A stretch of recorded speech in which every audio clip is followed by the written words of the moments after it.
ജയിൽമോചിതരുടെ releasing time എപ്പോഴാണ്? അന്നത്തെ കുറ്റപത്രം കൊടുത്തതിന് ശേഷമേ റിലീസാവുകയുള്ളൂ. അട്ടെ, എന്താ പേര്? ബാലകൃഷ്ണൻ. താങ്കളുടെയല്ല, ജയിൽ പുള്ളിയുടെ പേരാണ് ചോദിച്ചത്. ബാലു എന്ന എൻ്റെ മകന്റെ പേര്. എന്തിനാണ് അവൻ ഈ ജയിലിലേക്ക് വന്നത്? അവന്റെ കൈവശം കുറച്ച് മയക്കുമരുന്ന് വെച്ചിരുന്നു. അത് സ്കൂളിലാണ് പിടിക്കപ്പെട്ടത്. സ്കൂളിൽ വിൽപ്പന നടത്തുവാൻ കൊണ്ടുവന്നാണെന്ന് പോലീസ് രജിസ്റ്റർ. അതിനാൽ കുറ്റം ഗൗരവമായി. പിന്നീട് അവൻ തന്നെ അവന്റെ പണമെല്ലാം ഉപയോഗിച്ച്, സ്വാധീനങ്ങളെല്ലാം ഉപയോഗിച്ച് ഉദ്യോഗസ്ഥർക്ക് വേണ്ട വിധത്തിൽ പണം കൊടുത്ത് ബ്രൗൺ ഷുഗർ എല്ലാം അരിപ്പൊടിയായി മാറി. ഇനിയിപ്പോ സാക്ഷികളുണ്ട്, സാക്ഷികളെയും അവൻ വിളിക്കുവാനും. ജാമ്യം വേണ്ട കേസായിരുന്നു എന്നുണ്ടെങ്കിലും ജാമ്യമില്ലാത്ത കേസാക്കി മാറ്റിയിരിക്കുന്നതാണ് എല്ലാം.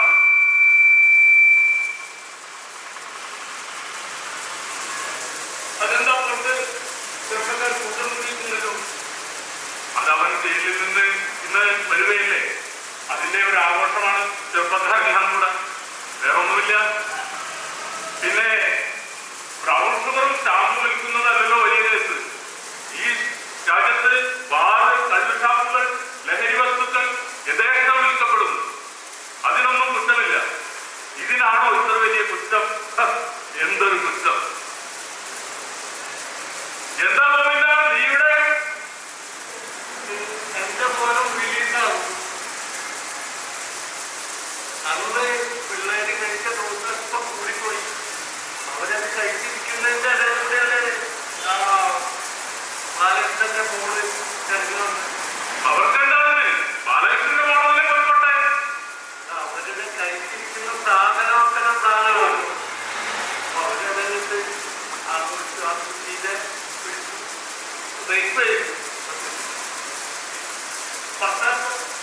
പട്ടാപറഞ്ഞാണ് സമൂഹമായിട്ട് ചിന്തിക്കുകയും അവര്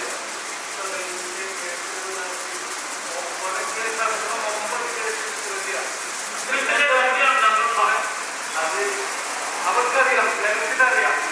ഒരിക്കലും ഒരാളുകളെ ചിന്തിക്കാനറിയില്ല. അവരെ ചിന്തിക്കാൻ ഏർപ്പാടാക്കിയത് അവരെ മനസ്സിന് അവർ സാധിക്കുന്നതാണ് കണ്ടെത്തുന്നത്.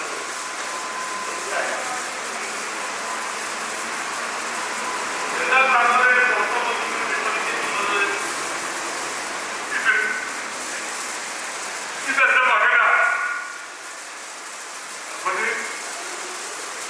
ചോറ് കൊടുക്കാൻ വന്നതാ.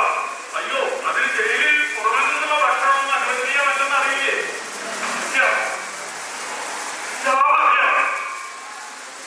എന്റെ മോനെ, ഒരു ഉദ്യോഗസ്ഥൻ ഇന്നലെ എന്നോട് പറഞ്ഞു, എങ്ങനെയെങ്കിലും മകനൊരു അവസരം ഉണ്ടാക്കി തരാമെന്ന്. എന്നൊരു പ്രത്യേക കേസാണല്ലോ.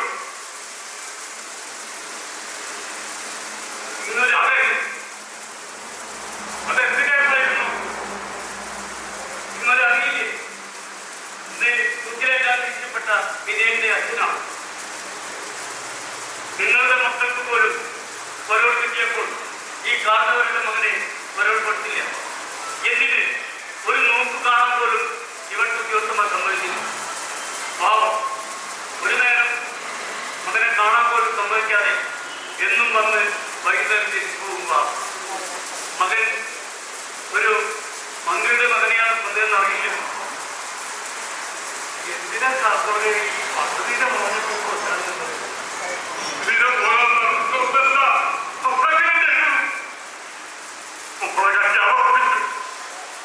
പഞ്ചായത്തിൽ ധനസഹായം കിട്ടും തന്നപ്പോ അതെന്റെ മോനും പഞ്ചായത്തിൽ പോയി വരുന്ന വഴി ഒറ്റ കരച്ചിൽ കേട്ടു. ഞാൻ വയസ്സിലല്ലേ, ഞാൻ ഓടിയാണ് തന്നത്. അവ മുട്ടേ ഓടി ചെന്നപ്പോ എന്റെ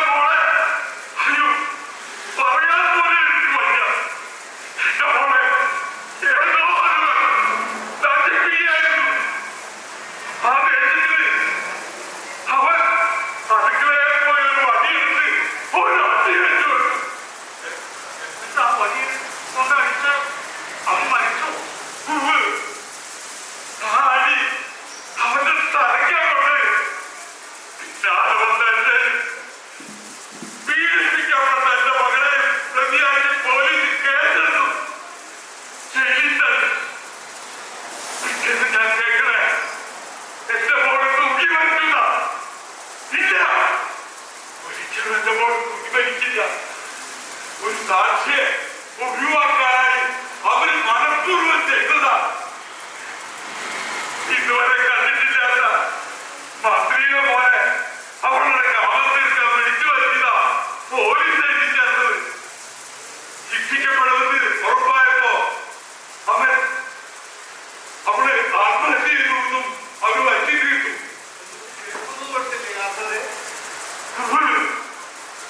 ആദ്യമുണ്ടായിരുന്ന 3 സെന്റ് സ്ഥലവും ഒരു ഓലക്കൂലിയും ഞാൻ കേസ് നടത്തി. ഓലക്കൂലിയും സ്ഥലവും പോയത് വിധം എനിക്ക് സാക്ഷി പറയാൻ ആരുമില്ലല്ലോ. അവരുടെ ആ സാക്ഷികൾക്ക് മുമ്പിൽ എനിക്കൊന്നും പറയാനാവാതെ എനിക്ക് പറയേണ്ടത് എന്റെ മകൻ മാത്രമല്ലേ. അവൾ മരിച്ചുപോയി.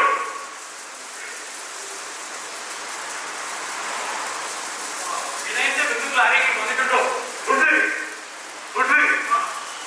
സാറേ, ഇങ്ങനെ ഒരു ഉദ്യോഗസ്ഥൻ ഒന്നുമില്ലാത്തവര്, അതും ഏറ്റവും ഇഷ്ടമുള്ള ചെമ്മീൻ ചമ്മന്തി പൊടിച്ചാൽ ചോറ് കൊടുക്കാതെ ഉദ്യോഗസ്ഥൻ സമ്മതിച്ചിരുന്നു.